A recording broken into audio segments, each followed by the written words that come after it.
Hello मेरे प्यारे से दोस्तों, जैसा कि हमने पिछले एपिसोड में देखा था कि ग्रैंड एल्डर ने शी हाउ से कहा होता है कि उसे जल्द से जल्द इमॉर्टल हिल माउंटेन में जा करके अपने लिए वेल डिवाइन बम्बू एसेंस और साथ में येलो स्प्रिंग फ्रूट हासिल करना होगा। उसे रिफाइन करके शी हाउ को यहाँ पे अपनी बॉडी को और भी ज़्यादा स्ट्रांग बनाना होगा। तब शी हाउ उनके द्वारा दिया गया वो दोनों ही सीक्रेट टेक्निक को कल्टीवेट करने के काबिल हो सकता है। तब जाके शी हाउ खुद की ही बॉडी को इमॉर्टल एंशियंट सीड में कन्वर्ट कर सकता है। मेरे प्यारे दोस्तों, इस एपिसोड को स्टार्ट करने से पहले मैं अपने व्यूवर्स और जिन प्यारे भाइयों ने मेरी पिछली वीडियो पे कमेंट किया है, मैं उन सबको तहे दिल से धन्यवाद कहना चाहता हूँ। साथ में मेरे नए व्यूवर्स, आप भी इसी तरीके से कमेंट कर सकते हैं। मैं आपके कमेंट का स्क्रीनशॉट लेके अपनी नेक्स्ट वीडियो में उसे शो ज़रूर करूँगा। साथ में मेरे प्यारे दोस्तों, वीडियो अच्छी लगी हो तो प्लीज़ चैनल को लाइक शेयर सब्सक्राइब करके अपने दोस्तों के साथ इस वीडियो को ज़रूर शेयर करें। और आपको ये वीडियो कैसी लगी कमेंट बॉक्स में हमें ज़रूर बताइएगा। और प्लीज़ मेरे प्यारे से दोस्तों, एक प्यारा सा छोटा सा कमेंट ज़रूर करिएगा। अब बिना देर के इस एपिसोड को हम स्टार्ट करते हैं। इस एपिसोड की स्टार्टिंग में हमें इमॉर्टल एकेडमी के एल्डर को दिखाया जाता है, जहां पे वो अपनी स्पेसशिप को रोक करके एक चट्टान की ओर देख करके कहते हैं कि ये तो war of God divine essence है, जो कि 1000 साल में सिर्फ एक ही बार अपीयर होता है। ये तो एक ग्रेट फॉर्च्यून ट्रेजर है। मुझे ऐसा लगता है कि वहाँ पे जो बंदा कल्टीवेट कर रहा है अपनी फिजिकल बॉडी को, वो ज़रूर हमारे इमॉर्टल एकेडमी के हेवन लीग किंग होंगे। उनके अलावा कोई और इस ऑरा को हैंडल नहीं कर सकता है। वहीं पे मिस यंग भी नीचे उस स्पिरिचुअल एनर्जी को देख करके कहती हैं कि आखिर वो बंदा कौन है जो कि इतनी एक्सट्रीम इनलाइटमेंट पावर के बीच में बैठ के अपनी फिजिकल बॉडी को टेम्पर्ड कर रहा है। मगर यहाँ पे जब मिस यंग उस बंदे को जरा गौर से देखती हैं तो वो कहती हैं कि मुझे ये कुछ ज़्यादा ही फैमिलियर सा नज़र आ रहा है, आखिर ये कौन है। तभी हम देखते हैं कि वहाँ पे बैठ करके शी हाउ ही अपनी फिजिकल बॉडी को टेम्पर्ड कर रहा होता है, जहाँ पे शी हाउ की पूरी बॉडी के ऊपर वो डिवाइन ऑरा घूम रहा होता है और उसकी पूरी बॉडी में क्रैक्स पड़ने लगते हैं, जहाँ पे शी हाउ को बेपनाह दर्द हो रहा होता है। मगर वो अभी भी उस ऑरा के बीच में बैठ के अपनी कल्टीवेशन बड़ी ही शांति से कर रहा होता है, जिसे देख करके होंग चिल्लाते हुए कहता है कि ब्रदर शी हाउ, फिर से आप आ गए शो ऑफ करने के लिए। वहीं पे मिस यंग भी समझ जाती हैं कि ये और कोई नहीं शी हाउ है। वहीं पे हम शी हाउ के चेहरे को देखते हैं जो कि पूरा क्रैक हो चुका था। और यहाँ पे शी हाउ उस डिवाइन ऑरा को अपनी बॉडी के अंदर सप्रेस करके एक जंप लगाता है और अपने ऑरा प्रेशर को रिलीज करता है, जहाँ पे उसकी डिवाइन एनर्जी चारों ही तरफ आसमान में फ्लोट करने लगती है। तभी हम देखते हैं कि शी हाउ की भी नज़र सीधे ही अपने साथियों की तरफ पड़ जाती है। वो तुरंत ही होंग की तरफ कदम अपने बढ़ा देता है और वहीं पे शी हाउ ने दाव पैटर्न का इस्तेमाल किया, जिसकी वजह से शी हाउ एक कदम आगे रखता और जैसे ही अपना दूसरा कदम उठाता शी हाउ 20 कदम आगे चला जाता है। तभी शी हाउ अपने साथियों के पास आता है, जहां पे होंग डिवाइन एकेडमी की स्पेसशिप में मौजूद होता है। तभी शी हाउ कहता है कि अरे वाह, तुम लोग भी यहाँ पे आ गए हो।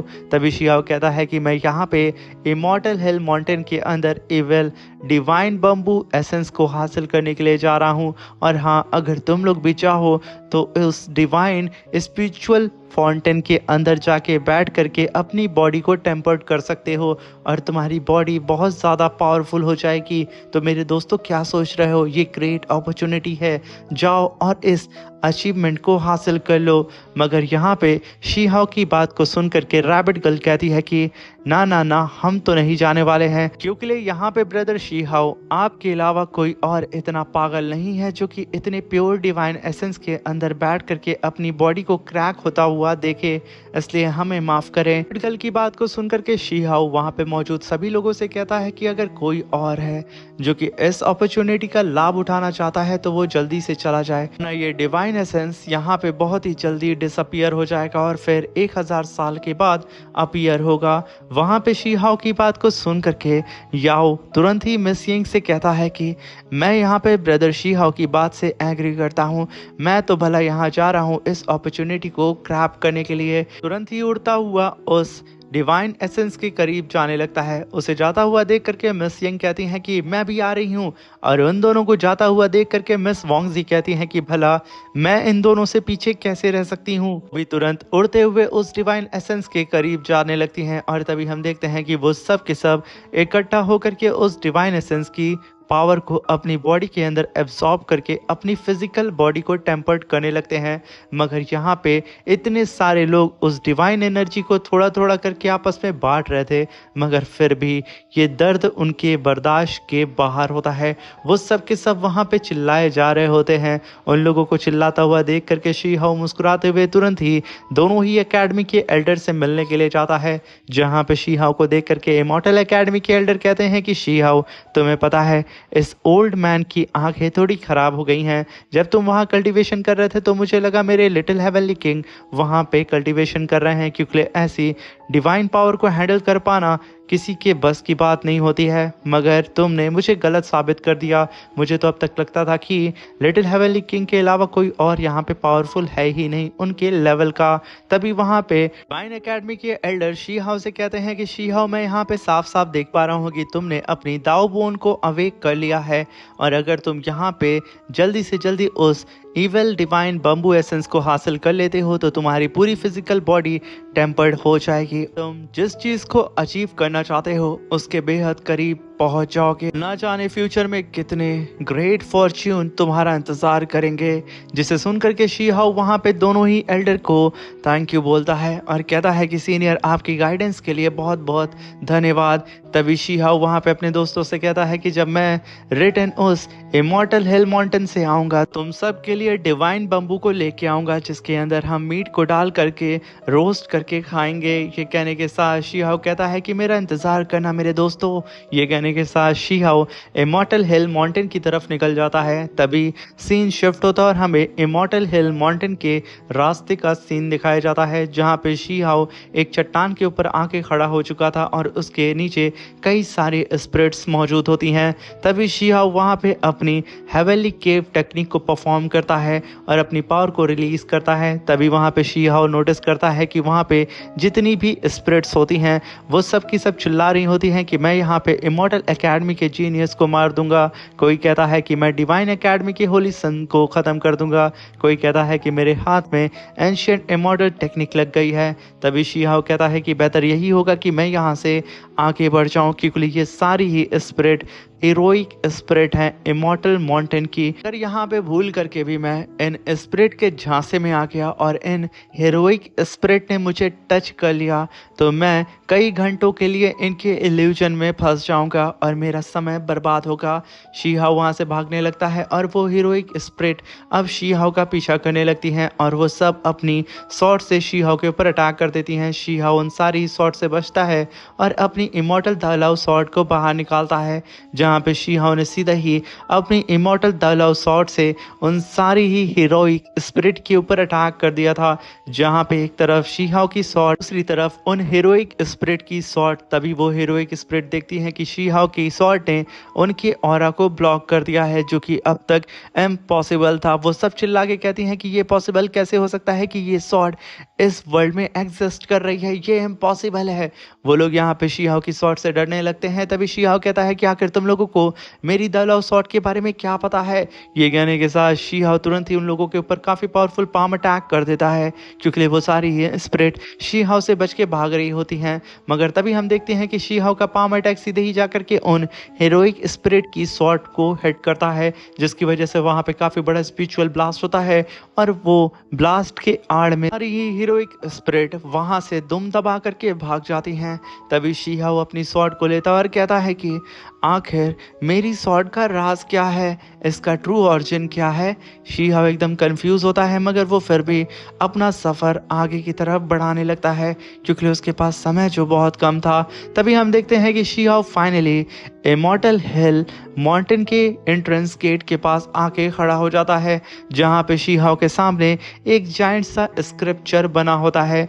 और उस पेंटिंग को देख करके शी हाउ जैसे ही अपना हाथ उस माउंटेन के ऊपर रखता है, वहाँ पे एनर्जी फ्लो होने लगती है। तभी उस पेंटिंग के अंदर जो ओल्ड मैन था वो धीरे धीरे करके वहाँ पे वर्चुअल फॉर्म में अपीयर होने लगता है। वो शी हाउ से कहता है कि क्या तुम यहाँ पे अपॉर्चुनिटी के तलाश में आए हो बच्चे। तभी वो पलटता है, तभी शी हाओ कहता है कि क्या आप जिंदा हैं? तभी वो ओल्ड मैन कहता है कि नहीं, ये सिर्फ मेरी एक छोटी सी कॉन्शियसनेस है। वो शी हाओ से कहता है कि अगर तुम भी यहाँ पे उस डिवाइन बम्बू एसेंस को हासिल करने के लिए आए हो तो तुम्हें इस रास्ते से इमॉर्टल हिल माउंटेन के अंदर जाना होगा और वहाँ पे जा करके अपने ट्रायल को देना होगा।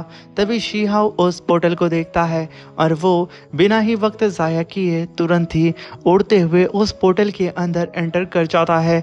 जैसे ही शी हाओ उस पोर्टल के अंदर एंटर किया था, वो उससे बाहर निकलता है, तभी वो ओल्ड मैन शी हाओ से कहता है कि बच्चे एक बात का ध्यान रखना, इमॉर्टल हिल माउंटेन का ट्रायल बहुत ही ज़्यादा खतरनाक है। जितनी ज़्यादा पावरफुल तुम्हारी कल्टीवेशन और तुम्हारी फिजिकल बॉडी होगी, उतना ही ज़्यादा पावरफुल तुम्हारा ट्रायल भी होगा। इसलिए अपना ध्यान रखना हर एक कदम पे। तभी हम देखते हैं कि शी हाओ जैसे ही इमॉर्टल हिल माउंटेन के अंदर आया था, आसपास का एटमॉस्फेयर बदल चुका था और उसके ऊपर कई सारी हीरोइक स्पिरिट्स ने अटैक कर दिया था, जो कि बीस्ट फॉर्म में होती हैं। ये देख करके शी हाओ फिर से बहुत ही तेज़ी से पीछे हटने लगता है, मगर वो हीरोइक स्पिरिट बीस्ट उसके पीछे लग जाते हैं। इसलिए शी हाओ बिना ही वक्त ज़ाया किए थंडर एम्परर आर्मर को समन कर लेता है और अपनी थंडर लाइट से उन सबको हिट करता है, मगर यहाँ पे उन्हें स्प्रिट का बाल भी बाका नहीं होता है। इसलिए शी हाओ ना चाहते हुए भी वहाँ पे अपनी फिर से इमॉर्टल दालाओ सॉर्ड को बाहर निकालता है। उसकी सॉर्ड जैसे ही बाहर निकलती है, वो घंघोर तबाही मचाना शुरू कर देती है। उस सॉर्ड को देख करके सारी ही हीरोइक स्पिरिट बीस्ट डर करके वहाँ से भागने लगते हैं, मगर पल भर में शी हाओ की द लव इमॉर्टल सॉर्ड ने तबाही इस कदर मचाई थी कि वहाँ पे एक भी हेरोइक स्पिरिट बीस्ट मौजूद ही नहीं होता है। तभी शी हाओ अपनी स्वॉर्ड को वापस बुलाता है और उसे पकड़ के कहता है कि आखिर मेरी स्वॉर्ड का ऑरिजिन क्या है। आखिर ये हेरोइक स्पिरिट बीस्ट जो कि किसी चीज़ से या फिर किसी भी पावरफुल ऑब्जेक्ट से डरते नहीं हैं, आखिर ये मेरी स्वॉर्ड से डर क्यों रहे हैं और मेरी स्वॉर्ड इन्हें पल भर में मार कैसे दे रही है। आखिर इसका पहला लॉर्ड कौन था। अब यहाँ पे शी हाओ बिल्कुल कंफ्यूज होते हुए उड़ते हुए अपनी स्वॉर्ड को रखता है और आगे की तरफ बढ़ने लगता है, जहाँ पे फाइनली शी हाओ के सामने माउंटेन हिल का ट्रायल लैंड अपीयर हो जाता है, जिसे देख करके शी हाओ उस माउंटेन हिल ट्रायल लैंड के सामने आके खड़ा हो चुका था। तभी वहाँ पे आवाज़ आती है कि बच्चे, अगर तुम इस डिवाइन बम्बू एसेंस को हासिल करना चाहते हो तो तुम्हें यहाँ पे अपनी ट्रू स्ट्रेंथ के दम पे मुझे हराना होगा। ये सुनते ही शी हाओ इधर उधर देखने लगता है। तभी उस चट्टान के बीच में से एक बंदा भागते हुए बाहर निकल रहा होता है, जो कि ठीक शी हाओ के सामने आके धीरे धीरे करके अपीयर हो रहा होता है। शी हाओ उस जायंट से बंदे को देख करके कहता है कि ये पपेट तो पूरी ही तरीके से डार्क इमॉर्टल गोल्ड से बना हुआ है और साथ में मैं इसके अंदर जो ऑरा है उसे सेंस करके ये बता सकता हूँ कि ये पपेट फॉरेन रैलम का पपेट है। आखिर ये यहाँ पे क्या कर रहा है और आखिर ये अब तक जिंदा कैसे है। और वो पपेट जब शी हाओ के मुंह से फॉरेन रैलम क्या नाम सुनता है, यानी कि खुद को एक गद्दार, तो वो भड़क चुका था। वो शी हाओ के सामने आकर के अपने हाथ को ऊपर करता है और तुरंत ही आसमान से मल्टीपल एस्ट्रॉइड को ज़मीन पे गिराने लगता है और चिल्लाते हुए शी हाओ से कहता है कि मैं कोई फॉरेन रैलम का कल्टीवेटर नहीं, मैं एक इमॉर्टल हूँ एंशियंट एरा का, और मैं अपने मास्टर के साथ इसी ही इमॉर्टल हिल माउंटेन के अंदर आया था डिवाइन बम्बू एसेंस को हासिल करने के लिए, क्योंकि मेरे मास्टर को स्ट्रेंज कर्स को डिस्ट्रॉय करना था। अगर अफसोस की बात यह है कि हम ऐसा नहीं कर पाए और मैं यहाँ पे फंस गया और मैं बन गया एस्ट्रायल का गार्डियन। ये सुनकर के शी हाओ कहता है कि आखिर ये स्ट्रेंज कर्स क्या है। वो इमॉर्टल ऐसे कैसे कर्स को तोड़ना चाह रहा था, आखिर क्या ऐसा भी कोई कर्स एग्जिस्ट करता है। तभी वो पपेट कहता है कि बच्चे, अब तुम अपनी स्वॉर्ड को अपने पास वापस रख लो, क्योंकि यहाँ पे तुम्हें मुझसे फाइट करने के लिए अपनी ट्रू एबिलिटी और कॉम्बैक्ट स्किल को दिखाना होगा, क्योंकि इस फाइट में तुम किसी भी तरीके के वेपन का इस्तेमाल नहीं कर सकते हो। ये सुनकर के शीहाओ अपनी शॉट को देखता है और उस पपेट की बात को मान जाता है। इसलिए शीहाओ तुरंत ही वक्त बिना जाया किए उस शॉट को यानी कि अपनी दाओ इमॉर्टल शॉट को अपने पास वापस रख लेता है और सीधा ही उस पपेट से कहता है कि अब मैं यहाँ पे पूरी ही तरीके से तुमसे फाइट करने के लिए तैयार हूँ, अपनी ट्रू स्ट्रेंथ के दम पे, तो क्यों ना इस फाइट को स्टार्ट करें। तभी वो पपेट कहता है तो ठीक है। ये ट्रायल 4 स्टेज में होगा। पहला स्टेज यहाँ पे स्टार्ट होता है जो कि डिवाइन रैलम स्टेज है। यहाँ पे वो पपेट डिवाइन रैलम की कल्टीवेशन के बेस पे शीहाओ से यहाँ पे फाइट करेगा। वहाँ पे शीहाओ आसमान में आकर के अपनी कुनपैन टेक्निक को परफॉर्म करके उस पपेट के ऊपर अटैक कर देता है, जहाँ पे उस जाइंट सी वेल को देख करके वो पपेट सिर्फ अपने फिंगर से काफी पावरफुल अटैक करके शीहाओ की इस जाइंट सी वेल को एक ही बार में हवा में ही डिस्ट्रॉय करके रख देता है। ये देख करके शीहाओ भी कुछ पल के लिए एकदम सदमे में आ जाता है और उसे समझ में आ जाता है कि ये पपेट कोई नॉर्मल पपेट नहीं है। तभी शीहाओ वहां पे अपनी फिनिक्स बर्ड को समन करता है और सीधा ही उससे 10,000 फेदर अटैक उस पपेट के ऊपर कर देता है।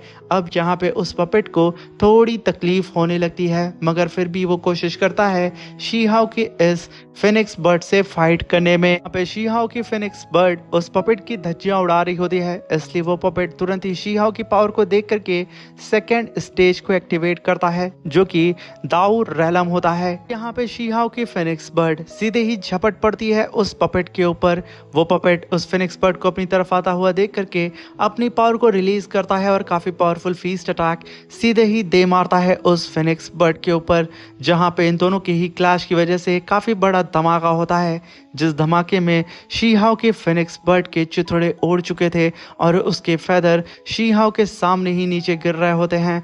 मगर यहाँ पे शीहाओ को थोड़ा भी रेस्ट करने का मौका मिलता उससे पहले ही वो पपेट शीहाओ के ऊपर कूद करके अटैक कर देता है। शीहाओ उस पपेट के सारे ही अटैक को डॉज करते हुए इधर उधर भाग करके खुद को बचाता है और साथ में कहता है कि ये पपेट तो मुझसे कल्टीवेशन लेवल में काफी ज्यादा आगे है, मुझे जल्द से जल्द इस फाइट को जीतना होगा वरना ये पपेट मुझे हरा देगा। जहाँ पे उस पपेट ने अपने मल्टीपल हैंड से शीहाओ को कैप्चर कर लिया था, फिर शीहाओ उसके स्पिरिचुअल हैंड को वहां पे डिस्ट्रॉय करके बच जाता है और तभी शीहाओ पीछे हट करके 6 पाथ ऑफ रीइंकार्नेशन टेक्निक को परफॉर्म करता है और वो अब यहाँ पे मल्टीपल चेन को समन करता है और उससे चारों ही तरफ से उस पपेट को कैप्चर करने लगता है, जहाँ पे वो पपेट उन सारी ही चेन्स को देखते हुए हंसता है और अपनी पावर को वहाँ पे रिलीज करने लगता है, जिसकी वजह से उस पपेट ने पल भर में ही शीहाओ के इस बाइंडिंग चेन को डिस्ट्रॉय करके रख दिया था और वो यहाँ पे शीहाओ के ऊपर अटैक करने लगता है, जहाँ पे शीहाओ अपने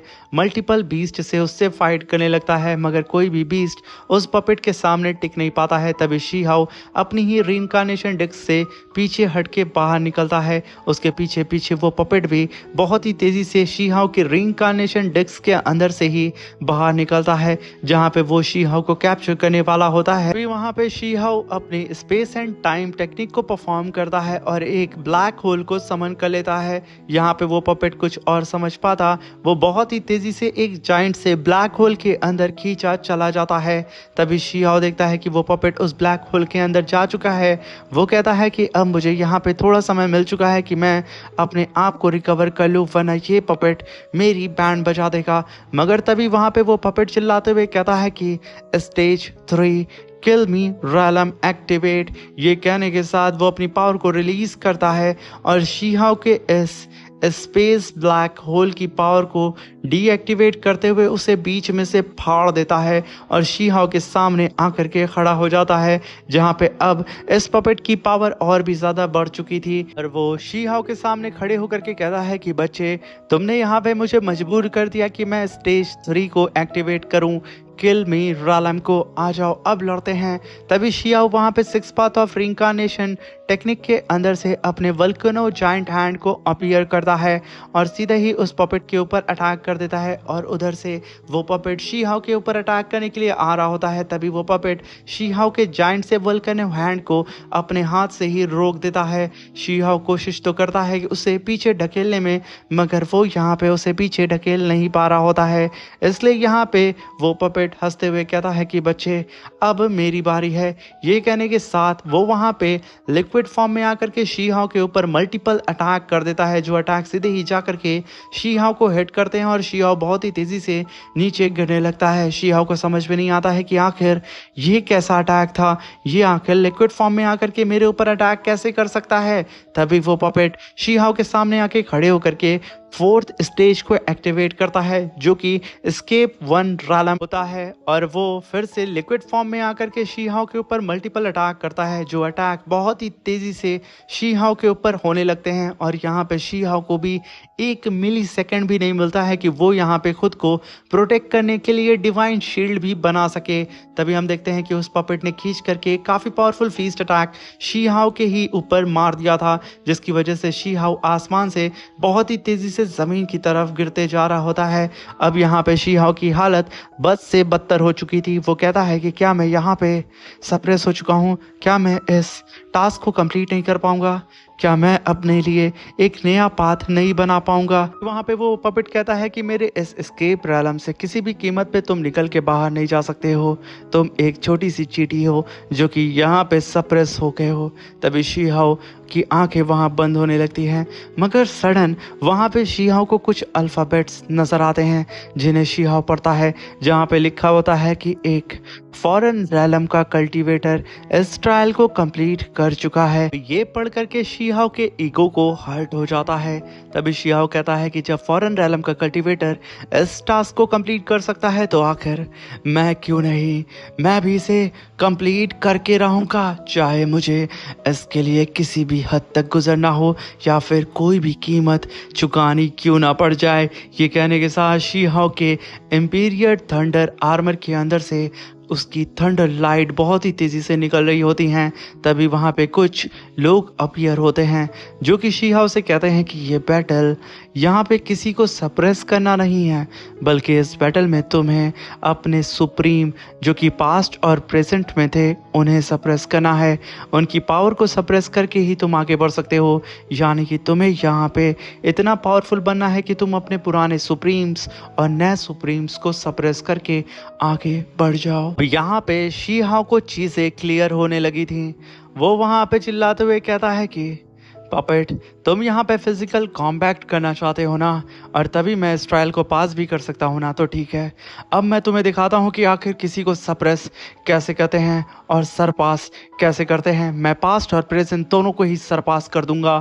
ये कहने के साथ शी हाओ ने अपनी पावर को रिलीज करना स्टार्ट कर दिया था, जिसकी वजह से उसकी पावर बहुत ही तेजी से फ्लक्चुएट होने लगती हैं। तभी शी हाओ वहाँ पे हेवनली केप टेक्निक को परफॉर्म करता है और साथ में सेक्स पाथ ऑफ रिइंकार्नेशन टेक्निक को भी उसके साथ फ्यूज कर देता है, जहाँ पे शी हाओ कहता है कि अब मेरी ही बॉडी सीड है। ये कहने के साथ शी हाओ अपनी पावर को रिलीज करते हुए अपने चारों ही तरफ एक प्रोटेक्टिंग बैरियर बना लेता है। ये देख करके वो पपेट काफी तेजी से शी हाओ के ऊपर अटैक करने के लिए बढ़ जाता है। तभी हम देखते हैं कि उस पपेट ने सीधे ही फीस्ट अटैक शी हाओ के स्पिरिचुअल शील्ड के ऊपर कर दिया था, और तभी वहां पे एक काफी बड़ा ब्लास्ट होता है, की वजह से वो पपेट छटक करके पीछे चला जाता है और यहाँ पे शी हाओ की शील्ड पे जरा सा रत्ती बराबर भी खरोच नहीं आता है। तभी शी हाओ कहता है कि मेरी हेवनली टेक्निक के पास एबिलिटी है कि वो लाइफ एंड डेथ साइकिल को कंप्रेस कर सकता है। तभी वहां पे हम देखते हैं कि शी हाओ को ग्रैंड एल्डर की बात भी याद आती है, जहां पे ग्रैंड एल्डर ने शी हाओ से कहा था कि तुम लाइफ एंड डेथ सिचुएशन में पड़ोगे तब तुम्हारे सामने ये लाइफ एंड डेथ का जो कॉन्सेप्ट है वो पूरी ही तरीके से क्लियर हो जाएगा और उसकी सच्चाई तुम्हारे सामने आ जाएगी। और शी हाओ, मेरे हिसाब से लाइफ एक ड्रीम है और ग्रेट दाऊ एक इटर्नल पावर है। अब ये सब कुछ तुम पे निर्भर करता है कि तुम इसे कैसे समझते हो। तभी शी हाओ अपनी पावर को रिलीज करता है और हैंड साइन बनाते हुए एक जायंट से बॉल को समन करता है, और उसके ही अंदर शी हाओ यहाँ पे उस पपेट को ही कैद करने लगता है। वो पपेट अब एकदम हैरान हो चुका था, क्योंकि वो यहाँ पे शी हाओ की उस जायंट बॉल के अंदर धीरे धीरे करके सप्रेस हो रहा होता है और उसकी बॉडी डिसअपियर हो रही होती है। तभी शी हाओ कहता है कि ये मेरा पाथ है, ये मेरा दाव है, और मैं अपने ही पाथ ऑफ ऑरिजिन को बनाऊंगा। वो पपेट हंसते हुए शी हाओ से कहता है कि बहुत खूब, तुमने यहाँ पे बिल्कुल स्ट्रेंज पाथ ऑफ ऑरिजिन को क्रिएट कर दिया है। तुमने यहाँ पे एक ऐसे मेथड का इजाद किया है जो कि इविल पावर को तोड़ने की एबिलिटी रखता है और उसे सप्रेस करने की, और साथ में लाइफ पावर को भी। तभी हम देखते हैं कि वो पपेट पूरी तरीके से शी-हाओ की बॉल के अंदर कैद हो चुका था, जहाँ पे वो कहता है कि इस ट्रायल में तुम पास होते हो। तभी उसकी आवाज़ बंद हो जाती है और शी-हाओ सीधे ही अपनी उस बॉल के सामने आके खड़ा हो चुका था, जो कि असल में एक इमॉर्टल सीड की तरह नजर आ रही होती है, जिसके बारे में अभी हमें नहीं बताया जाता है। मगर ये शी-हाओ के ही द्वारा बनाई गई एक इमॉर्टल सीड ही हमें लग रही होती है, जहाँ पे शी-हाओ कहता है कि अब मुझे इसके अंदर से डेथ क्यूआई पावर को निकालना होगा। मगर तभी शी-हाओ कहता है कि नहीं, आखिर मैं ये कैसे कर सकता हूँ, क्योंकि डेथ क्यूआई की पावर पूरे ही वर्ल्ड में हर एक तरफ फैली हुई है। लाइफ एंड डेथ को कभी भी हम सेपरेट नहीं कर सकते हैं। ये कहते हुए शी-हाओ वहाँ पे एकदम कंफ्यूज होने लगता है। मगर तभी उसकी जो इमॉर्टल सीड होती है, इसे हम यही कहेंगे, वो वहाँ पे यिंग एंड यांग फॉर्मेशन बनाने लगती है। ये देख के शी-हाओ के होश उड़ जाते हैं और वो कहता है कि क्या मैंने यहाँ पे फाइनली अपने एक पाथ को बना दिया?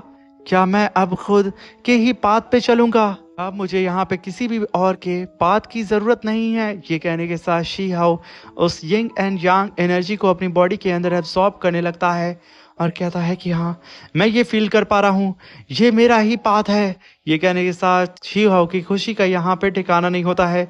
जैसे ही शी-हाओ ने इस स्पिरिचुअल ऑरा को अपनी बॉडी के अंदर एब्जॉर्ब किया था, वो तुरंत ही ज़मीन पे आके लैंड करता है और अपने इंपीरियर थंडर आर्मर को डीएक्टिवेट करता है। मगर तभी हेवन में हेवन दाओ अपीयर हो जाते हैं सुप्रीम हेवनली पनिशमेंट को लेकर के, जहाँ पे शी-हाओ आसमान में देख करके कहता है कि हेवन दाओ, फाइनली तुम आ चुके हो, क्योंकि मैंने यहाँ पे एक नया पाथ जो बना दिया है। मगर यहाँ पे मुझे रत्ती बराबर भी तुमसे डर नहीं लग रहा है।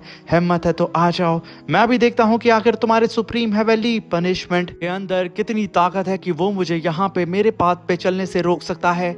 आ जाओ। शी-हाओ ने सीधे ही हेवन दाओ को ही ललकार दिया था।